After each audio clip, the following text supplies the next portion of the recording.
Приветствую всех на моем канале. Спасибо, что заглянули. Не забудьте нажать кнопочку подписаться на канал, чтобы не пропустить новые видео.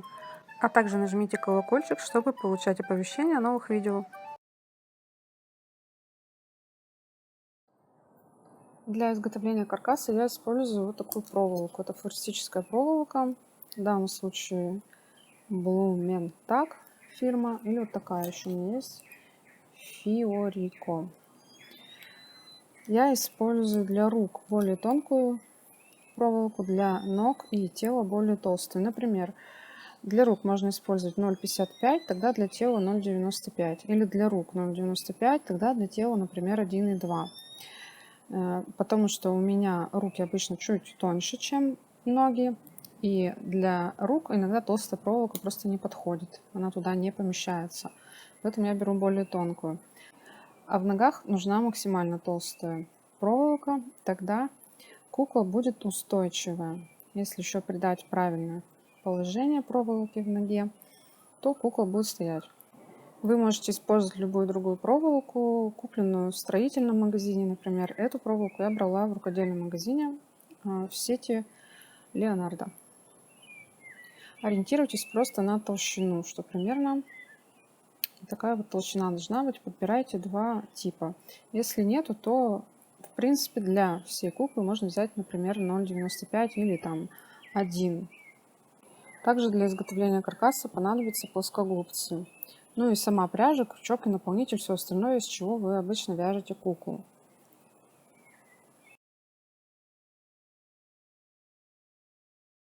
Если я знаю размер будущей руки, то есть если я уже вязала эту куклу, то я просто беру проволоку в 3 раза длиннее примерно этой руки. Сейчас объясню зачем. Если я не знаю размер руки, вяжу, например, первый раз или только разрабатываю, не по мастер-классу, то я беру просто с запасом и потом в конце я подрезаю. Начинаю вставлять проволоку в руки я уже на этапе ладошки. Здесь у меня дальше по описанию идет сужение руки, поэтому я вставляю уже вот на этом этапе, когда у меня только-только заканчивается ладошка. Подготавливаю проволоку. Я беру проволоку и сгибаю ее примерно на треть, то есть отсчитываю примерно на глаз треть. И вот здесь загибаю. Так. Делаю вот такое колечко на конце, петельку небольшую по размеру ладошки, так чтобы эта петелька зашла в ладошку, примерно прикидывайте. И дальше кончик я заворачиваю, закручиваю два кончика друг с другом и примеряю в ладошку. Вот так она должна туда поместиться. Все. И уже после этого я начинаю вязать дальше. Почему я не вставляю каркас после того, как я уже довязала руку? Потому что мне нужно набивать. Я в процессе вязания дальше буду набивать ладошку, руку. И когда уже проволока внутри и рука довязана, то это будет делать гораздо сложнее. Я делаю проволоку сразу, она в принципе мне вязать не особо мешает. Единственный нюанс, вот другой кончик нужно вот так вот завернуть, чтобы вам не поранить себя вторым кончиком. Потом я его разгибаю обратно. Все таким образом. Рука у меня где-то закончится вот здесь. И останется еще примерно треть. Вот так вот уже выглядит готовая рука с каркасом. И эту руку я сейчас довяжу. В процессе вязания вот этот край я оборачиваю кусочком лейкопластыря. Вот в этом месте. Почему я не делаю вот этот кончик покороче? Потому что здесь у меня просто рука настолько узкая, что у меня нету места обернуть лейкопластырем. Поэтому оборачиваю я его уже почти в конце. Вот здесь у меня этот кончик, где-то вот здесь в конце руки. И вот здесь у меня лейкопластырь, и сверху уже наполнитель. И я набиваю в процессе вязания, как я уже сказала, понемножку.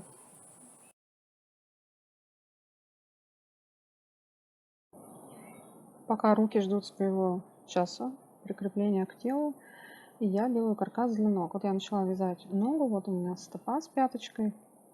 И на этапе завершения вязания пятки, здесь вот у меня идут убавки, но я еще не до конца завершила убавки, еще будут потом просто каркас у меня не поместится. Вот примерно в такое отверстие, ну, на моей кукле, я добавляю каркас. Как я делаю каркас для ног? Для одной ноги, для первой, я делаю каркас из проволоки по высоте примерно тела, то есть такое, которое у меня будет, планируется. Высота куклы. У меня кукла где-то 20 сантиметров, проволока 30, поэтому я где-то 10 сантиметров просто отрезаю. Далее. Уже не надо брать такое большое расстояние, как на руке для загиба. Я беру чуть поменьше и тоже делаю вот так вот петельку. Уже вот этот кончик у меня чуть пошире, потому что у меня нога пошире. Дальше прикладываю к стопе с нижней части вот так вот, чтобы у меня соединились проволоки вот в месте, где пятка. То есть вот так примерно у меня встанет проволока. И дальше я ее тоже скручиваю, этот кончик, и лейкопластырем здесь залепляю. Вставляю в ногу. И сейчас покажу, как сделать, чтобы кукла потом могла в обуви стоять на каблуках, если это нога на каблуках. Ну, если не на каблуках, в принципе, загнуть проволоку тоже нужно. Нужно провести ее так, чтобы она прошла вот так вот через пятку. То есть сейчас она вот так прямо, нам нужно ее вот так загнуть. Для этого я делаю 2 загиба. Вот так в районе пятки я беру проволоку и на 90 градусов загибаю. Проталкиваю в пятку. Вот она у меня сейчас вот так по пятке идет. Беру второй раз в том же самом месте и разгибаю, только уже выше получится. Разгибаю обратно. Вот так вот. Для вязаной ноги у меня в том же самом месте, а для проволоки уже будет выше этот второй загиб, потому что мы ее прогнули в пятке. И дальше я точно так же вяжу ногу. Вот такая нога у меня получается. Я уже вторую связала. И обратите внимание, что у второй ноги я беру проволоку покороче. Она мне не нужна длинная. Первая проволока у меня пойдет в голову до конца, а вторая в районе живота я ее закручу с первой проволокой. Я покажу, как это сделать. И обклею лейкопластырем. В конце вязания, когда я уже заканчиваю куклу, я еще выгибаю саму стопу так, как мне нужно. Я делаю так вот, пары рядов захватываю и формирую пальчики. Так вот. И если нужно, вот в этом месте перед пяточкой я прогибаю немножко назад. Это у меня еще не набито. Набиваю я ее, начиная где-то вот отсюда. То есть пальцы я не набиваю, иначе они у меня не загнутся потом, как мне нужно. Вот здесь я набиваю чуть-чуть в этом месте, а пятку я набиваю очень плотно поверх проволоки. Да, я напомню, что она у нас вот так вот здесь изгибается. Вот прям в эту пятку, в это место я очень плотненько набиваю наполнителем. И тогда нога будет устойчива, и кукла будет стоять. Если у вас кукла не на каблуках, нога, плоская подошва под обувь, типа кроссовок, например, то здесь, соответственно, не нужно делать второй загиб. То есть у вас проволока пойдет вот так. У меня под каблук, поэтому я все-таки верну обратно. И дальше вы вяжете по схеме, заканчиваете первую ногу, затем вторую ногу. Соединяете ноги, провязываете несколько рядов уже тела. И в этом месте встретимся.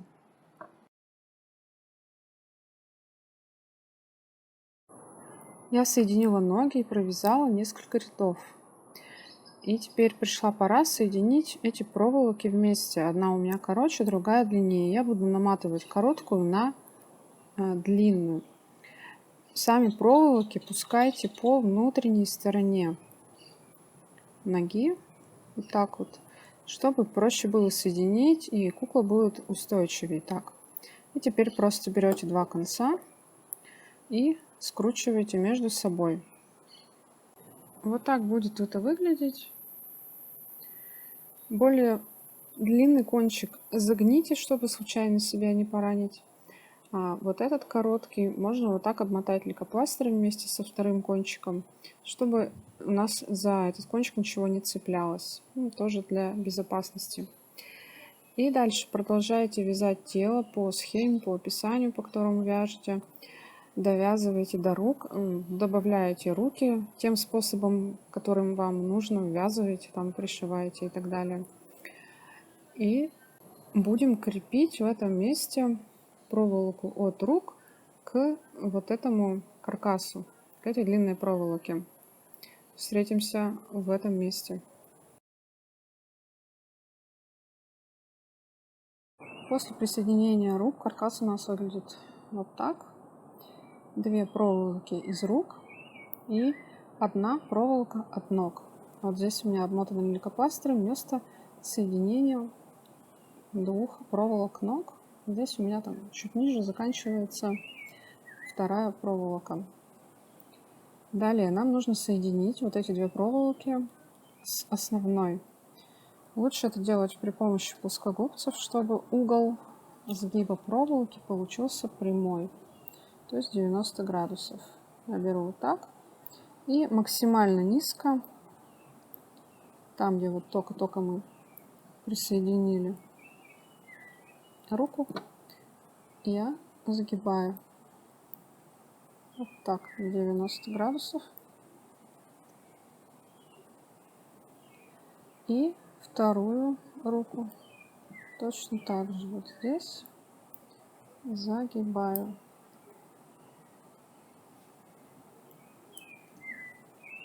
Можно помочь руками. Теперь по очереди делаю два мотка буквально каждой проволоки от рук вокруг проволоки для ног. Будет выглядеть вот так. Это я каждую проволоку обогнула по одному разу. Можно по два раза. У меня кончиков уже не хватит. И теперь вот эти кончики, опять же при помощи плоскогубцев, я загибаю на 90 градусов и опускаю вниз. Тело прячу в тело. Не влазит у меня кончик. Таким образом зажимаю этот кончик и его вниз направляю вдоль основной у нас проволоки, которая от ног, туда вниз. И вторую тоже я прячу вниз. Если у вас очень длинные вот эти кончики от рук, то нужно их просто подрезать. Много мотков делать не надо.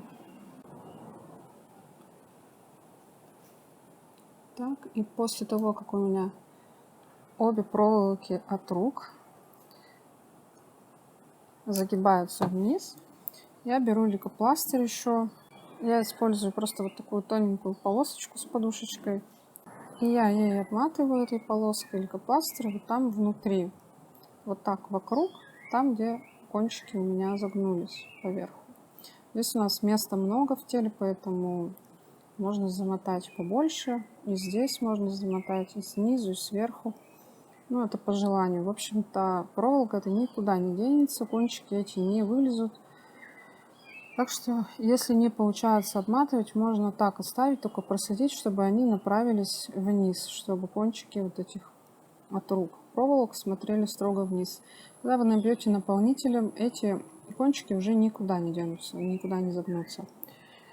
И далее довязываете тело и смотрите, чтобы у вас вот эти витки, которые мы делали, не заходили в шею. То есть у меня шея начнется где-то вот здесь вот.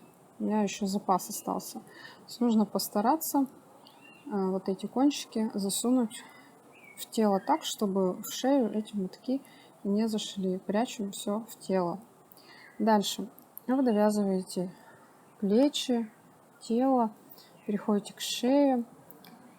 Набиваете, соответственно, тело, все так, как у вас по схеме, по мастер-классу.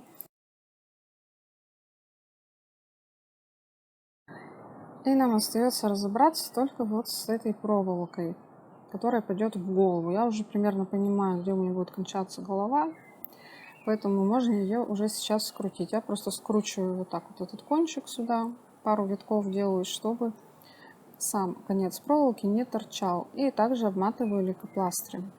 Вот в таком примерном виде я уже буду довязывать голову. Здесь у меня закончится шея и начнется голова. Вот так пойдет. Если вы не знаете, например, размер головы или еще не придумали, то скрутить кончик можно уже после того, как вы, например, связали пол головы.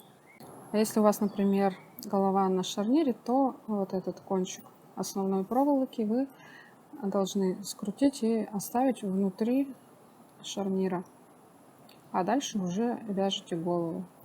Благодаря вот этой проволоке толстой, более толстой, чем в руках, шея и голова у меня хорошо укреплены. А руки при этом свободно движутся, потому что проволока не очень толстая. И при условии вязания обуви под ножку, то есть здесь у меня обувь на каблучке, или если у вас плоская подошва, то кукла будет стоять при таком формировании каркаса. У меня, по крайней мере, стоит, если поймать равновесие. Чтобы поймать равновесие, когда будете ставить куклу, пробуйте менять расстояние между ног, также загибать немножко в коленках и так далее. И я уверена, что равновесие вы поймаете. На этом видео я заканчиваю. Оставайтесь на канале и ждите следующее видео.